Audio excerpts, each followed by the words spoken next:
Iako prema merenjima koja prati lokalna samouprava, Ivanjica i dalje spada u područje sa čistim vazduhom, građani se sve više žale kako od magle i smoga ponekad ne mogu da izađu iz kuća.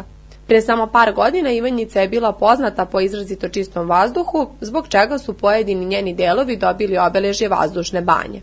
Danas je situacija drugačija jer se od dima i magle u večernjim i ranim jutarnjim satima ponekad ne vidi prst pred okom. Kako je magla stigla u Ivanjicu, niko nije siguran, a pored teorija da su nam je poslali Požežani kao i da je na to uticala izgradnja tunela u Ovčar banji, većina Ivanjičana nema objašnjenje.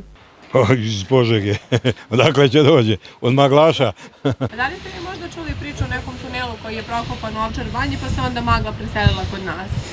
To nisam, to je nešto kao naučna fantastika da je od Ovčar banje do Ivanjice ima puno. Magla nije bilo prije, sad ova magla je sad nešto malo i pretjerana, još kad ložu ljude svašta sad po ima o džašcima, onda sve zagađuje. Šta mislite, koliko je zagađen vazduh u Ivanjici? Pa uveče baš puno.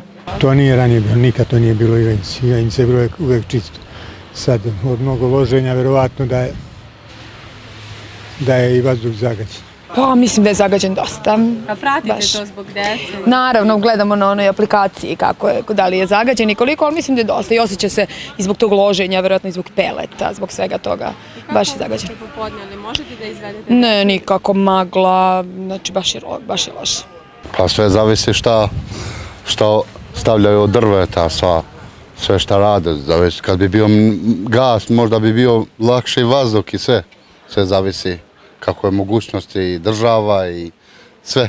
Sinoć je bila magla i osjećalo se smog i smrad. Ranije je bilo tako ili nije? Nije, došla je magla, nije bila ranije magle ovde. Loženje, najveći uzrok je loženje.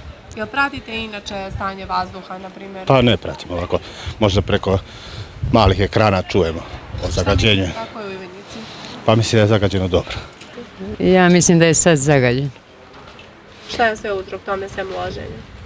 Pa ne, saobraćaj valjda i fabrike ove i tako. Kvalitet vazduha u Ivanjici redovno se prati tokom kalendarske godine na 3 merna mesta, a zbog specifične konfiguracije terena i činjenice da ne postoji sistem daljinskog grejanja, najsporniji su zimski meseci.